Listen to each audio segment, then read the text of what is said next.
কেঁদে কেঁদে বিশ্বনবী হয়রান। যায়েদ রাদিয়াল্লাহু তাআলা আনহু বিশ্বনবীর সান্ত্বনা দেন, নবী কাঁদবেন না।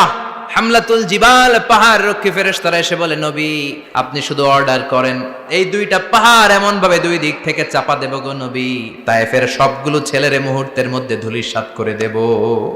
বিশ্বনবী বললেন, না, আমি ক্ষমা করে দিলাম, আমি ক্ষমা করে দিলাম। সাইয়েদনা জিব্রাইল মারফত আল্লাহ বিশ্বনবীরে জানায়, ও নবী হতাশ হন কেন? হতাশ হবেন না, নিরাশ হবেন না। দাওয়াত দিতে এসেছিলেন তায়েফের যুবকদেরকে, তায়েফের যুবকরা দাওয়াত কবুল করে নাই তো কি হয়েছে? তার বিপরীতে অদৃশ্য জগতের একটা প্রাণী, জিন জাতি, তারা আপনার কণ্ঠের সুন্দর তেলাওয়াত শুনে কালিমা পড়ে মুসলমান হয়ে গিয়েছে গো নবী। ওয়ালা সাউফা ইউতিকা রাব্বুকা ফাতারদা। ও নবী, এমন এমন জিনিস আপনার আমি দেব, এগুলো দিয়ে আমি আপনার মনটারে ভালো করে ফেলবো। চিল্লায় কোন সুবহানাল্লাহ। আপনার মন যখন খারাপ তখন এই দুইটা সূরা পড়বেন, দোহাও পড়বেন, সূরাতুল ইনশিরাহও পড়বেন। ইযা ইশতাদ্দাত বিকাল বালওয়া ফাফাক্কির ফি আলাম নাশরাহ ফাইন্নাল উসরা বাইনাল ইউসরাইনি ইযা ফাক্কারতাহু ফাফরাহ। এটা কোরআনের মোটিভেশনাল সূরা, অনুপ্রেরণাদায়ক।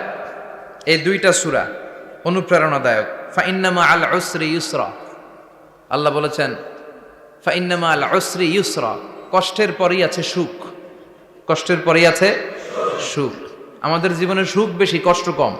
কয়দিন না খেয়েছিলাম, কয়দিন বিপদে পড়ছি, কয়দিন ডাকাইতে ধরছে, এক মাসের মধ্যে অসুস্থ থাকি কয়দিন আর সুস্থ থাকি কয়দিন, এটা হিসাব করে না। অসুস্থ যে ছিল খালি এটা খেয়াল রাখে, আছে না নাই? তার মানে ইন্না মাআল উসরি ইউসরা, দুঃখের পরে আছে সুখ, মোটিভেশন। প্রাণটা আবার উদ্বেলিত হয়ে ওঠে, তাই তো আসলে তো দুঃখের পরে সুখ। এজন্য কষ্ট যখন পাবেন, অসুস্থ যখন হবেন, ওইখানেও আনন্দ করবেন, কারণ সামনে আরাম আসতেছে। সুবহানাল্লাহ পড়েন। মুমিনের হারাবার কিছু নাই, দুঃখ পাওয়ার কিছু নাই। মুমিন অসুস্থ হলে রোগের মাধ্যমে তার গুনাহ ঝরে যায়, সে আল্লাহর কাছে প্রিয় হয়ে ওঠে। তা আমাদেরকে কেউ হারাইতে পারে? কথা বলেন, আমাদের কেউ ভয় দেখাইতে পারে? মোটিভেশনাল সূরা, সূরাতুল ইনশিরাহ আর সূরাতুদ দুহা। এখানে অনেক হিউজ মোটিভেশন আছে। যারা হতাশ, যাদের জীবন ভাল লাগে না, মরে যেতে মনে চায়, গার্লফ্রেন্ড গালি দিছে, আছে না নাই? আবার বয়ফ্রেন্ড গার্লফ্রেন্ডের গালি দিছে, এ ওড়না পেঁচায়া ফ্যানের মধ্যে ঝুলে আত্মহত্যা করে। আহা, কত বড় পাগল, তুই মরলি কেন? গালি দিছে তো কি হয়েছে? হ্যাঁ, বুঝতে চায় না, হতাশ হয়ে যায়। আর বয়স কম তো, ইচড়ে পাকা, অল্পতে কাবু হয়ে যায়। এই সূরাগুলো পড়ে না। এখানে আশার বাণী আছে। আজকে আমি জানি কথা শোনাবো আপনাদেরকে, শুরুতে আগে সংক্ষেপে বলে দিই। এই সূরার মূল কথা হচ্ছে, মানে সেন্ট্রাল থিম বা সাবজেক্ট ম্যাটার, সূরাতুদ দুহার কেন্দ্রীয় আলোচ্য বিষয় হচ্ছে নিরাশ হবেন না, হতাশ হবেন না, হাল ছাড়বেন না, ভরসা রাখবেন কার উপর? মুমিনরা নিরাশ হয়, হতাশ হয়, হাল ছাড়ে নাকি ভরসা রাখে? কার উপর ভরসা? কার উপর? Never lose hope. Every time you feel like you cannot go on, you feel so lost that you are so alone, don't despair and never lose hope, cause Allah is always by your side, inshallah. পড়েন, inshallah, inshallah, you'll find a way, inshallah, inshallah, inshallah, you'll find a way. ঠিক কি না? কি সুন্দর নসিব। Never lose hope, you will find you way. তুমি তোমার পথ খুঁজে পাবে। আমাদেরকে পথ দেখায় কে? আল্লাহ। এজন্য সূরাতুদ দুহার কেন্দ্রীয় আলোচ্য বিষয় হচ্ছে হতাশ হওয়া যাবে না, নিরাশ হওয়া যাবে না, হাল ছাড়া যাবে না, ভরসা রাখতে হবে একজনের উপরে। চিৎকার করে বলেন, তিনি কে? আল্লাহ। হতাশ যারা, ফ্রাস্ট্রেটেড, আপসেট পিপল, তাদের জন্য, হতাশ ব্যক্তিদের জন্য এই সূরাটা একটা আলোকবর্তিকা, একটা আলোর মশাল। এই সূরাটা পড়লেই হতাশ ব্যক্তিরা মনে শান্তি পায়, আশা ফিরে পায়, দিক ফিরে পায়। ঠিক কিনা? এই সূরাটা নাজিল হওয়ার একটা ব্যাকগ্রাউন্ড আছে, শুনবেন।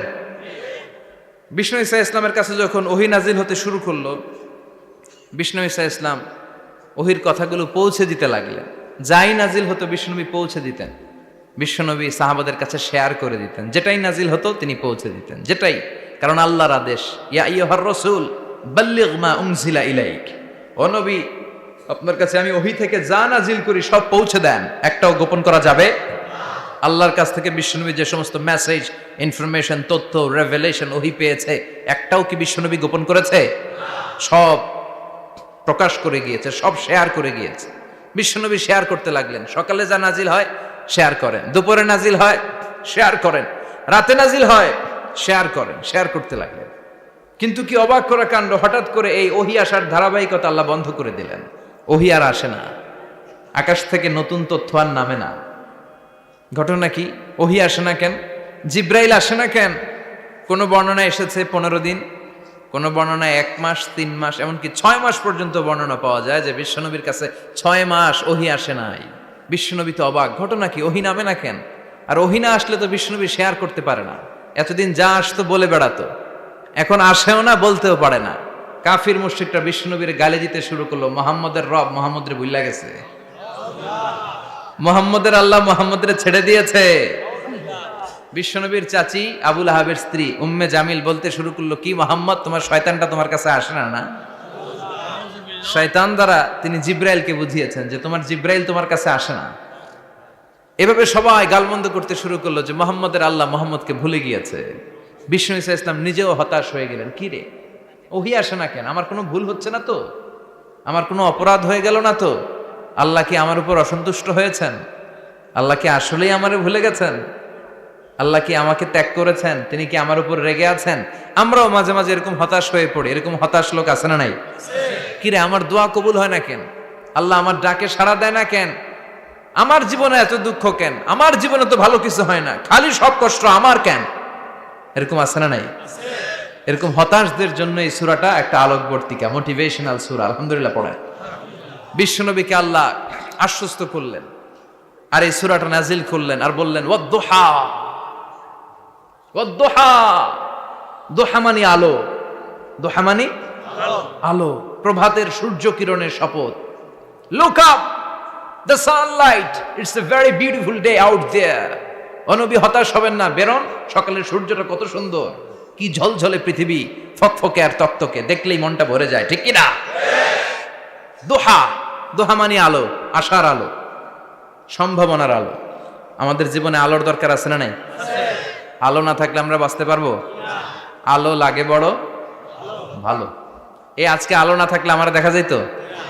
এজন্য কোরআনকে আল্লাহ আলো বলেছেন। কোরআনকে কি বলেছে? কিতাবুন